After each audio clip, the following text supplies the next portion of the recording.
Hello, my name is Alan Gray. And I'm Ian Roofe. And we're going to talk about adventitious roots. Well, I didn't know about adventitious roots until I was walking along the Cosmos border and I suddenly saw this shoot.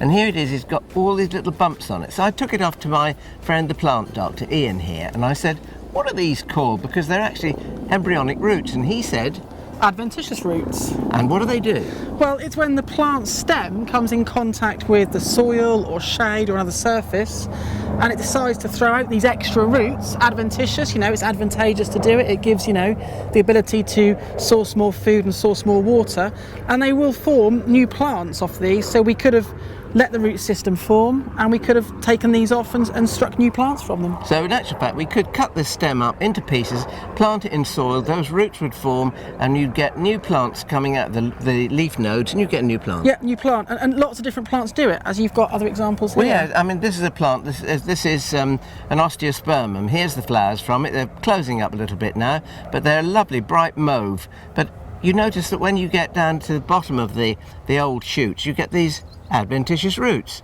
These are what I used to sort of know as Irishman's cuttings. Yeah, because you just take it off the plant and it's pre-rooted. Yeah, and I coming along as well, I found this piece of sage, and here it is.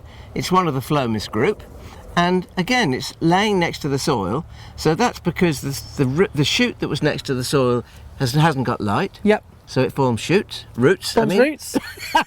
Shoots and roots and shoots.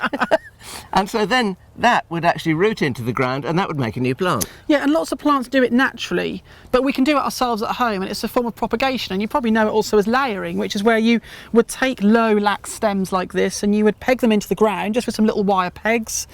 You can even make a nick if you need to in the bottom of the plant near the node, but it's not necessarily needed.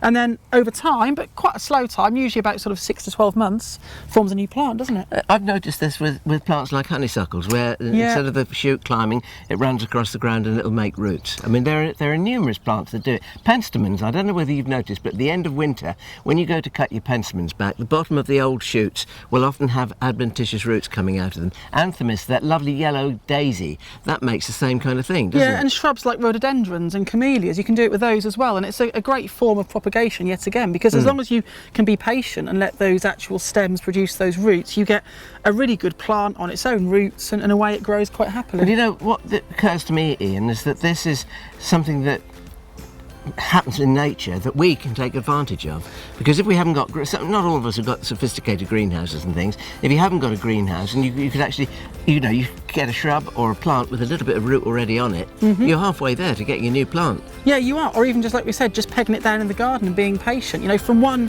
mother plant you can easily make 5, 10, 15 new plants quite happily just from getting some wire or some tent pegs, and away you go. And they're all free. She had to beat me out last time, I swore. It's all right, he beat you to it. He said. What'd you say? Did you? I said it's not quite as bad. I think that might be our blooper. Oh no, we can't. Oh. I forget she's filming all the time.